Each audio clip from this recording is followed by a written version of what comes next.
Ok, nous sommes de retour pour la suite de l'exercice sur Stirling. Question 7. On vous demande calculer la création d'entropie au sein du système au cours de l'échauffement isochore BC. Donc si on reprend le cycle, on est entre le point B et le point C. Ici la pression, ici le volume. Donc on est à la question 7. Donc les indices que je vous avais donnés pour réussir cette question, c'est même type que la question 6, même type de question, sauf qu'on ne travaille plus sur un cycle.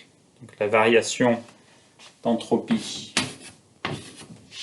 entre B et C, ça va être différent de 0 cette fois-ci. Je vous disais, cependant, l'entropie étant une fonction d'état, sa variation ne dépend pas du chemin suivi. Ce qui veut dire que l'entropie, la variation d'entropie entre B et C, c'est l'entropie au point C moins l'entropie au point B. Quel que soit le chemin suivi entre le point B et le point C. Quelle que soit la transformation. Donc, pour faire le calcul, on va ruser et on va supposer que la transformation est réversible. Dans ce cas, on peut utiliser l'identité thermodynamique du égale TdS moins PdV. Donc on en déduit que ds c'est égal à du sur t plus pdv sur t. Vu qu'on est sur une isochore, dv est égal à 0, il nous reste ds égale du sur t. du, ça s'exprime comme cv dt, vu qu'on a un gaz parfait. Donc ds égale à cv dt sur t. Et il va falloir maintenant intégrer cela pour obtenir la variation d'entropie entre le point B et le point C. Je vais le réécrire en haut parce que j'ai plus de place. On va partir donc de ds égale cv dt sur t. C'est parti.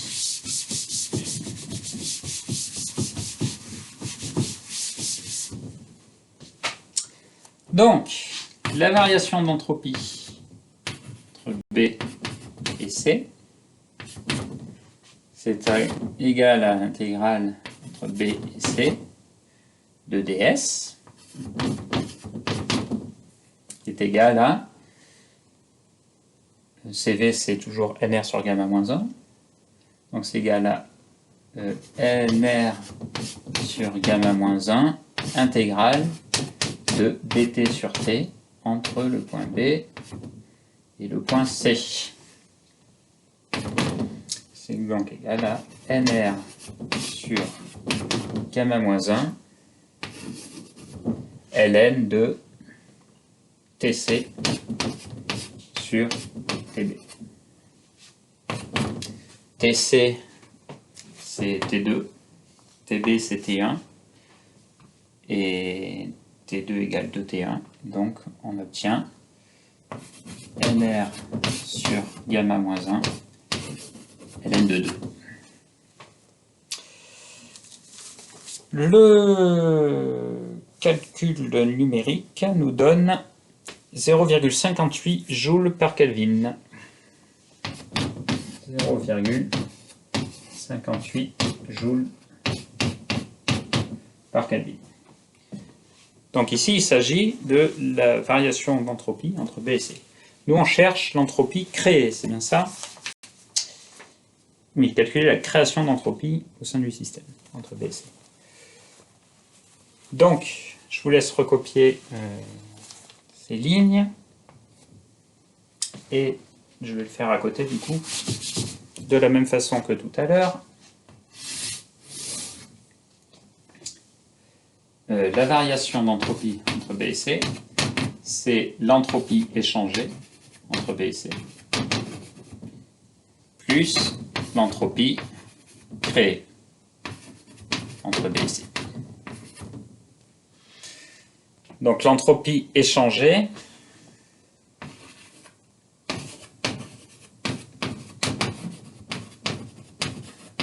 on est en contact avec le thermostat à la température T2 avec la source chaude. Donc c'est égal à QBC sur T2, la source chaude. Ça c'est l'entropie échangée avec le thermostat. Donc c'est égal à, je l'ai quelque part, 0,42 joules par Kelvin.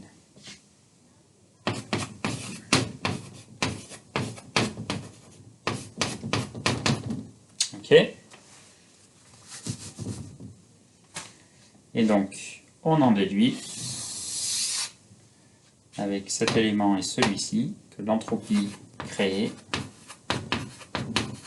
est égale à la variation d'entropie entre B et C moins l'entropie échangée. Et c'est donc égal à 0,16 joules par Kelvin. 0,16 joules par Kelvin. Voilà. La première partie, donc la partie A du moteur de Stirling, est terminée. On va passer à la partie B.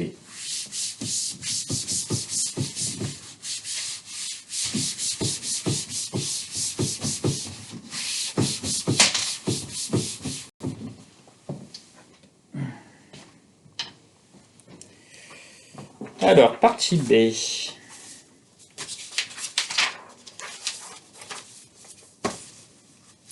Une amélioration.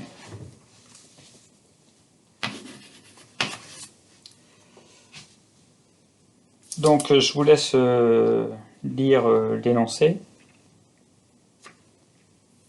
Et là, il va s'agir d'expliquer le rôle j'ai perdu son nom, du régénérateur. Donc en comparant pour le système précédent les valeurs de transfert thermique au cours des évolutions BC et DA, expliquez comment, tout en conservant pour le fluide chacune des évolutions précédentes, une partie du transfert thermique précédemment transféré à la source froide peut servir à économiser une partie de la chaleur précédemment fournie par la source chaude. Donc, on va redessiner le cycle.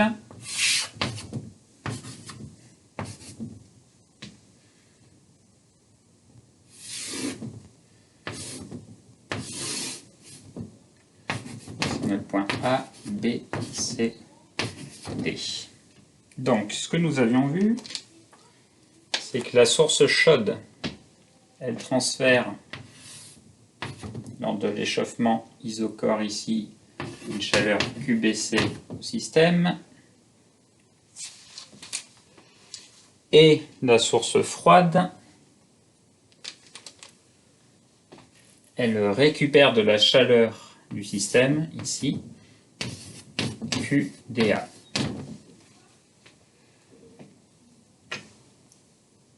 Donc si on regarde les valeurs de QBC et de QDA, QBC c'est égal à 250 joules, et QDA c'est égal à moins 250 joules.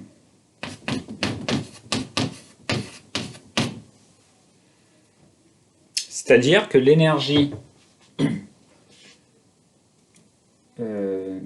dont a besoin le système pour s'échauffer entre le point B et le point C, 250 joules, on la perd ici entre le point D et le point A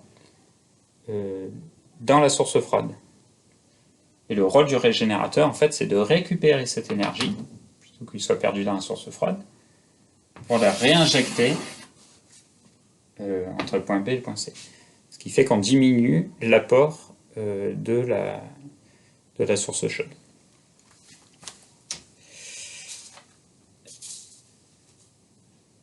Donc, quelle est dans ces nouvelles conditions la valeur de la chaleur fournie par la source chaude. Exprimer le nouveau rendement en fonction des températures T1 et T2.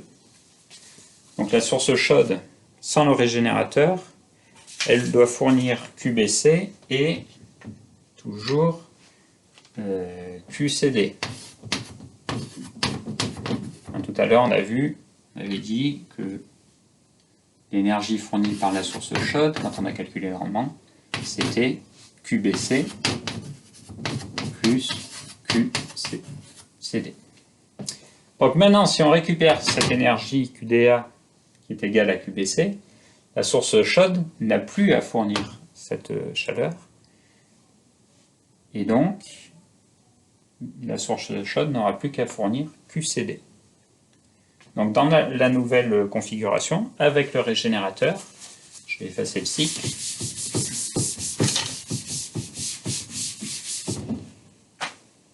J'écris avec le régénérateur, la chaleur fournie par la source chaude devient uniquement QCD. Donc on nous demande ensuite d'exprimer le nouveau rendement en fonction des températures T1 et T2. Alors il va falloir revenir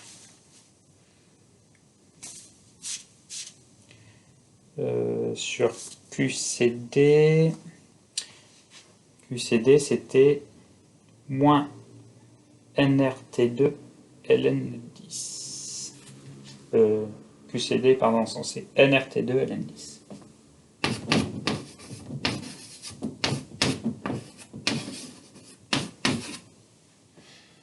Donc le rendement,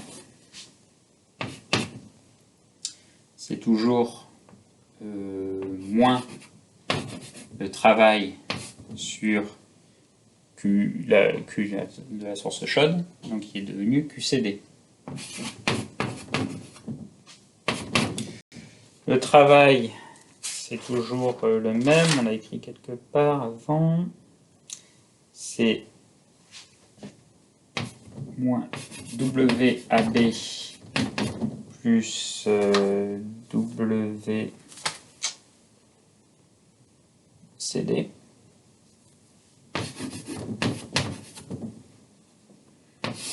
Et on divise toujours par QCD.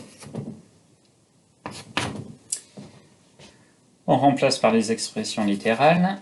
Moins, alors, travail AB, c'est NRT1 ln de 10. NRT1 ln 10. Travail CD, c'est moins NRT2 ln 10.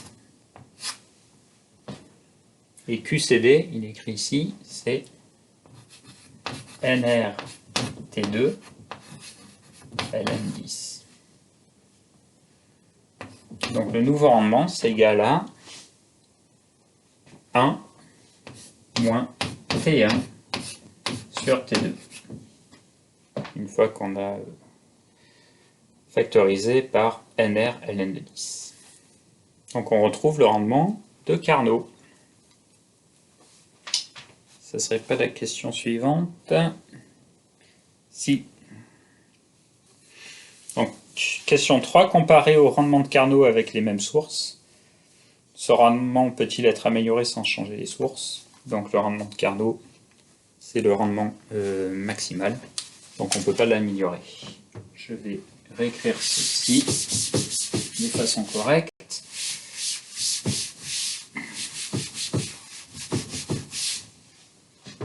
Donc ça, c'est le rendement qu'on vient de calculer avec le régénérateur.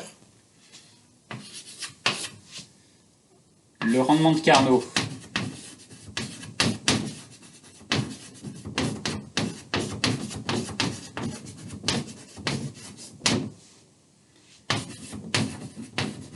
par définition, en mode moteur, en moteur d'iterme, c'est 1 moins T1 sur T2. Donc c'est égal au rendement qu'on vient de calculer avec le régénérateur. Donc le rendement du moteur de Stirling.